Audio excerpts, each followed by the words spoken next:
The हंसों की कहानी। बहुत पुरानी बात है, हिमालय में प्रसिद्ध मानस नाम की झील थी। वहां पर कई पशु पक्षियों के साथ ही हंसों का एक झुंड भी रहता था।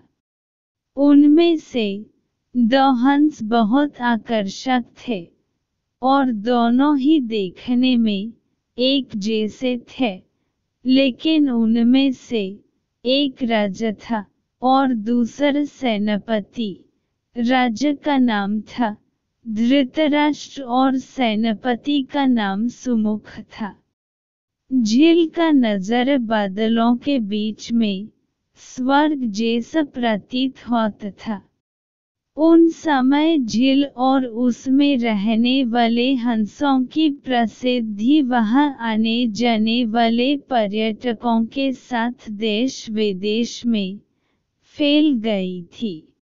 वहां का गुणगान कई कवियों ने अपनी कविताओं में किया, जिससे प्रभावित होकर वाराणसी के राजा को वह नज़ारा देखने की इच्छा हुई।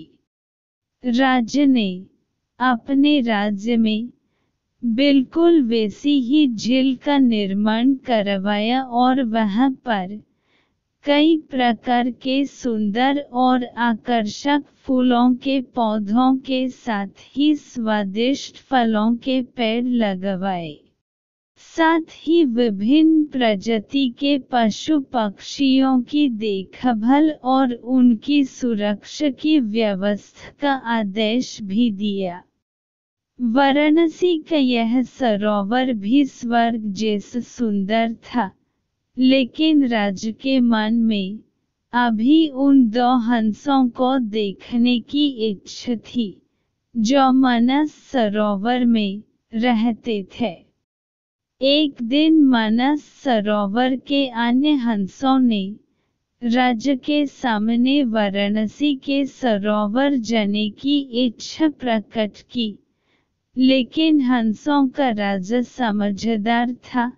वह जानता था कि अगर वो वहां गए तो राज उन्हें पकड़ लेगा। उसने सभी हंसों को वाराणसी जाने से मना किया, लेकिन वो नहीं माने।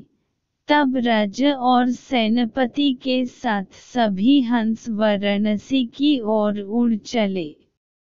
जैसे ही हंसों का झुंड उस झील में पहुंचा, तो अन्य हंसों को छोड़कर प्रसिद्ध दो हंसों की शोभा देखते ही बनती थी।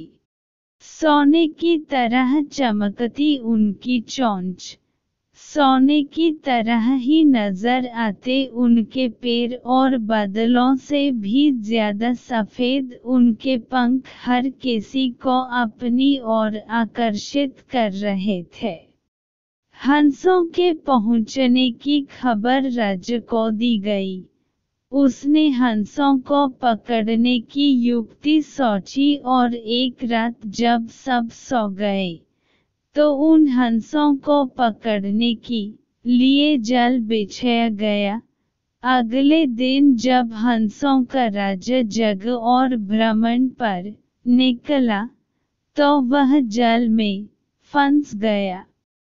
उसने तुरंत ही तेज आवाज में अन्य सभी हंसों को वहां से उड़ने और अपनी जान बचाने का आदेश दिया।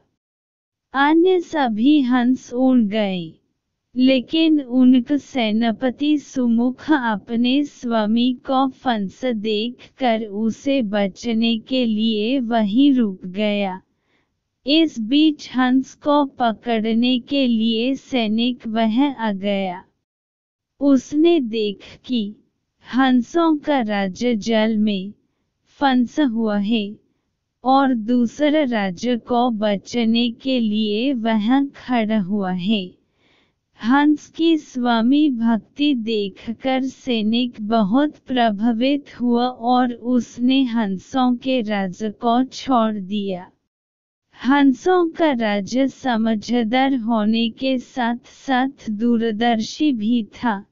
उसने सोचा कि अगर राजा को पता चलेगा कि सैनिक ने उसे छोड़ दिया है, तो राजा इसे जरूर प्राणदंड देगा। तब उसने सैनिक से कहा कि आप हमें अपने राज्य के पास ले चलें। यह सुनकर सैनिक उन्हें अपने साथ राजदरबार में ले गया। दोनों हंस सैनिक के कंधे पर बैठे थे। हंसों को सैनिक के कंधे पर बैठ देखकर हर कोई सोच में पड़ गया। जब राजा ने इस बात का रहस्य पूछा, तो सैनिक ने सारी बात सच सच बता दी। सैनिक की बात सुनकर राजा के साथ ही सारा दरबार उनके साहस और सेनापति की स्वामी भक्ति पर हैरान रह गया और सभी के मन में उनके लिए प्रेम जग उठा। राजा ने सैनिक को माफ कर दिया और दोनों हंसों को आदर के साथ कुछ और दिन ठहरने का निवेदन किया। हंस ने राजा का निवेदन स्वीकार किया और कुछ दिन वहां रुककर वापस मानस झील चले गए।